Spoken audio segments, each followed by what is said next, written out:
Everyone thinks they know Henry VIII's type. He loved women, right? He worshipped beauty. He chased passion. He adored the women who gave him what he wanted, and punished the ones who didn't. That's the myth. If you gave Henry a son, you were safe. If you failed, you were doomed.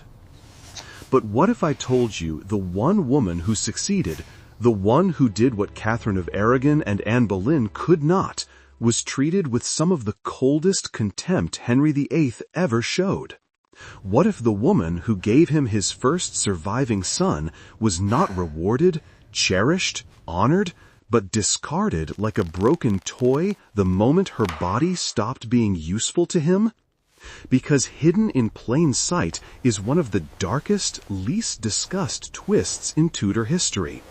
Elizabeth Bessie Blount, the king's mistress, the mother of his only acknowledged illegitimate son, Henry FitzRoy, was abandoned almost immediately after doing the very thing Henry had been obsessing over for years. He celebrated the child.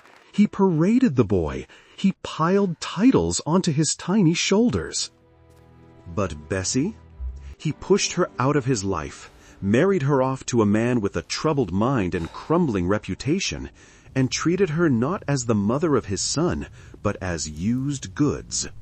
Today, on Hidden Crowns, we're going to confront a truth that cuts straight through the legend of Henry the Passionate Lover. Why did the king lose interest in Bessie Blount after she gave him exactly what he wanted? Why did he arrange a marriage for her that looked less like gratitude and more like punishment? And what does that reveal about the way Henry VIII really viewed women? Not as partners, not even as mistresses, but as tools to be discarded the moment their function was fulfilled. Was Henry's real obsession ever with love or even heirs, or with control, possession, and the thrill of the chase? Before we begin, don't forget to like this video and subscribe to Hidden Crowns, because some of the ugliest truths about history's great men are hidden in the way they treated the women they claimed to adore. To understand how brutal the outcome was, we have to start at the beginning, with a girl everyone thought would benefit from the king's attention. Elizabeth Blount, called Bessie, wasn't born into the highest ranks of nobility. Her family were gentry, respectable, loyal to the crown, close enough to power to serve it, but not so close that they controlled it.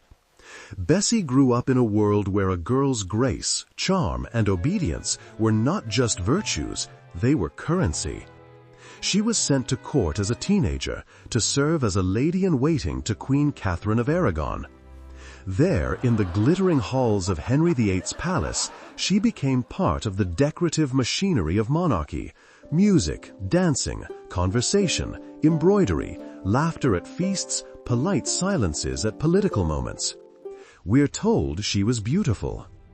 Not in the sharp, dangerous way people later described Anne Boleyn, but in a softer sense: fresh-faced, golden, modest, with an easy grace.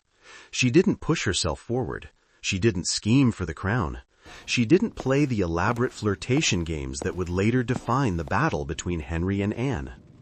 Bessie was safe, and that made her dangerous. Because to a king like Henry, who loved to think of himself as a romantic hero, there was nothing more appealing than a young woman who looked both pure and available, obedient and impressed, easily shaped into his fantasy. Their affair probably began around 1518. We don't have her diary, no love letters, no first-hand account of what she felt. Did she fall in love with him? Did she feel flattered? Pressured? Terrified? We'll never know. What we do know is that Henry was delighted. A beautiful girl, a private pleasure, no political difficulty, no rival faction like the Boleyns, no foreign ambassadors watching her womb. With Bessie, Henry had something clean, simple, uncomplicated. Pleasure without consequences. Or so he thought. Because in 1519, the harmless affair exploded into something that changed everything. Bessie Blount became pregnant. In any other situation, this would have been dangerous. Mistresses who got pregnant risked scandal and disgrace. But when Bessie gave birth, the impossible happened. The baby lived. And not just lived, he thrived. He was a boy. By 1519, Henry had been married to Catherine of Aragon for almost a decade. She had given him several pregnancies. Most had ended in tragedy: miscarriages, stillbirths, infants dead within days. Only one child had survived infancy, a girl, Princess Mary. Henry loved Mary, but he lived in a world obsessed with male succession. A daughter was a question mark. A son was a full stop. The king's anxiety gnawed at him. Was God punishing him for marrying his brother's widow? Was his marriage cursed? Was he the problem? And then, out of nowhere, from a woman who was not his queen, came an answer. Bessie Blount delivered a healthy child, a robust, living son. The message, in Henry's mind, could not have been clearer. The problem was not Henry. It wasn't his body. It wasn't his seed. He could beget a strong boy. The issue was Catherine, or God's judgment on his marriage. Or some combination of theology and convenience that Henry would spend the rest of his life twisting into justification. The baby was named Henry FitzRoy, Henry, son of the king. That surname, FitzRoy, was not subtle. It screamed paternity in a language everyone understood. Henry did something almost no English king had done before with such pride. He acknowledged his illegitimate son openly. He didn't hide FitzRoy in a remote estate with a discreet allowance and a nameless mother. He celebrated him. The boy was lavishly baptized, with noble sponsors. He was raised in a princely household. Henry loaded him with titles: Duke of Richmond and Somerset, Earl of Nottingham, and later Lord Admiral of England, Lord Lieutenant of Ireland, grand offices that, in practice, were wielded by others, but symbolically announced to England and Europe, this boy matters. Ambassadors took note. Courtiers watched carefully. Was Henry planning to legitimize him? Could this bastard become heir? For Bessie, it must have felt like a strange mixture of pride and dread. She had done what no queen had managed. She had given Henry a living son. Surely that meant security. Surely that meant favor. Surely that meant that Henry, at least, would treat her with gratitude, respect, something softer than the brutality he showed his enemies. Right? Wrong. Because at the exact moment Bessie Blount reached the peak of her success in Henry's world, her value to him plummeted. Here's the cruel paradox at the heart of Henry and Bessie's story. The more real she became, the less he wanted her. When Bessie was just a pretty girl in the Queen's household, she was fantasy. She was escape, flirtation without responsibility. But pregnancy changes everything. Pregnancy makes sex visible. It leaves evidence. It turns a private pleasure into a public fact. By the time Bessie's body swelled with Henry's child, the flirtation had turned into something Henry could not ignore. Proof that he had betrayed his lawful wife in the most undeniable way possible. And when the child was born and survived, the consequences multiplied. Bessie's victory, giving birth to a son, also stripped away the illusion that this affair was harmless.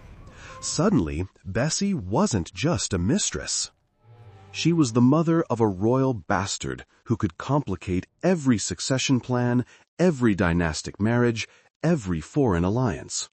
And Henry VIII was not a man who liked complications he couldn't control. So what did he do? He separated the pieces. The boy he embraced. He celebrated him. He made him noble. The woman who had borne him, she had served her purpose. Mistresses in Henry's world were never meant to be permanent. They were meant to be pretty, pleasing, and temporary, like a favorite song or a favorite tapestry, admired for a while, then replaced. Once Bessie's body had given him what he wanted, her body was no longer appealing as a fantasy. It was a reminder of his infidelity, of his wife's failure, of politics he didn't want to face. He didn't rage at her. He didn't imprison her. He didn't behead her. Henry's cruelty took another form. He lost interest. Which, in the world of the Tudor court, could be even more dangerous than rage. Neglect meant vulnerability. Neglect meant you were available to be moved, traded, married off. And that's exactly what he did. After FitzRoy's birth, Henry VIII faced three problems at once. He needed to preserve his public dignity, remove Bessie Blount from his immediate circle, and avoid being cast as the villain in her story. His solution was swift and calculated, arranging what appeared to be a respectable marriage for her. So, around 1522 or 1523, Bessie was married to Gilbert Talboys, a Lincolnshire nobleman.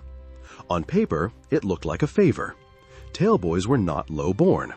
The match gave Bessie a husband, a name, a household. She would no longer be the king's mistress, she would be Lady Talboys. But scratch the surface and the picture darkens. Gilbert Talboys came from a family shadowed by mental instability and legal difficulties. There are historical hints that he himself struggled, that his behavior was erratic, that questions had been raised about his capacity to manage his affairs. This was not Henry marrying Bessie into a golden future. This was Henry solving a problem. Bessie had become inconvenient. She had a royal son. She could, in the wrong hands, become the nucleus of a faction. Imagine it. Some ambitious nobleman marries her, claims to protect FitzRoy, and suddenly there's a camp at court with its own prince, its own story of loyalty and injustice. Henry did not want that. So he married Bessie to a man who couldn't easily become a political threat. A man with a compromised reputation. A man whose mental stability was questioned. A man unlikely to rally the court around him as father of the king's beloved son. Think about what that means.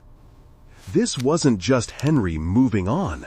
This was Henry controlling what happened to a woman after she had given him his child. He ensured she would be taken care of just enough to avoid scandal, but not enough to empower her. Safe but sidelined. Married but not truly elevated. And for Bessie herself, it was a judgment. She had been good enough to bear the king's son. But when it came to her own future happiness, her own safety, her own right to a sane, stable husband, Henry's compassion ended. She was treated like a used commodity, a vessel that had already delivered its cargo, no longer precious, no longer necessary. So, what became of her? Bessie and Gilbert Talboys had children together, 3 that we know of. They lived mostly away from court, in Lincolnshire. Henry FitzRoy, her son with the king, was taken into noble households to be raised like the semi-prince he was. Bessie did not bring him up. Her role in his life shrank as his titles grew. While Henry visited Richmond or other residences to see FitzRoy, there is no record of him seeking Bessie's company again. No letters, no gifts, no sign of an ongoing emotional bond. To Henry, the affair was over. To history, it had barely begun. Bessie's name flickers briefly in the record, then dims. We know that Talboys died around 1530. Bessie married again, to Edward Clinton, a rising courtier who would later become Earl of Lincoln. With him, she regained a measure of status. But that doesn't erase what Henry did. Her life, after FitzRoy's birth, was not that of a cherished royal favorite. It was a series of relocations, repackagings, redefinitions, all orchestrated, or at least shaped, by the man who had once called her to his bed. And FitzRoy himself? He died at 17, likely of tuberculosis, his body buried in relative quiet, his mother barred from his funeral. The boy Henry had once flaunted as proof of his virility was suddenly a reminder of his vulnerability. Bessie had given the king a son. The king had discarded her. And in the end, he couldn't even give her the dignity of mourning that son openly. So, why did Henry VIII treat Bessie Blount with such cold, calculated contempt after she did the one thing he claimed to want most? Let's strip away the romantic myths. Henry didn't want a woman to give him a son. He wanted a queen to give him a legitimate son. Royal bastards were useful as proof of virility, useful as pawns, sometimes even useful as political tools, but they were never the main goal. FitzRoy's existence comforted Henry's ego. He could say, "See, I can father boys. The problem is the marriage, not me." But Bessie's existence complicated his conscience. She was a living reminder of how far he was willing to go for pleasure. She contaminated his self-image as God's chosen king whose only fault was being trapped in a cursed marriage. He could spin his relationship with Anne Boleyn into a grand, almost religious love story. He could present his break with Catherine as a battle for truth. But Bessie? She was just the proof that while Catherine was miscarrying princes, Henry was sleeping with her maid. And Bessie's pregnancy had proved that, biologically, Catherine wasn't the only one to blame. So Henry had to make Bessie small. He had to remove her from the narrative, bury her in a marriage that neutralized her, treat her as a minor detail in his ongoing drama with queens and popes and parliaments. Was there also simple boredom? Almost certainly. Henry liked the chase. He liked the golden stage of adoration, infatuation, lips, letters, stolen glances. Once a woman's body bore the mark of childbirth, once she became part of the furniture of his life, his eyes moved on.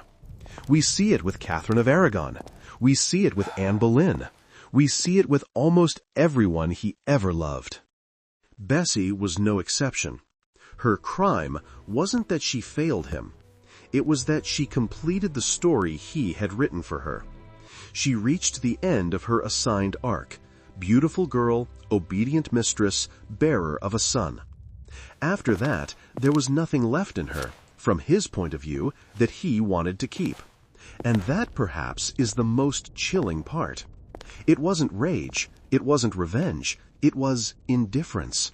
A man who could love intensely in the moment and forget completely the second that moment ceased to please him. When we zoom out from the corridors of court and look at the human cost, Bessie Blount's story stops being a side note and becomes a lens.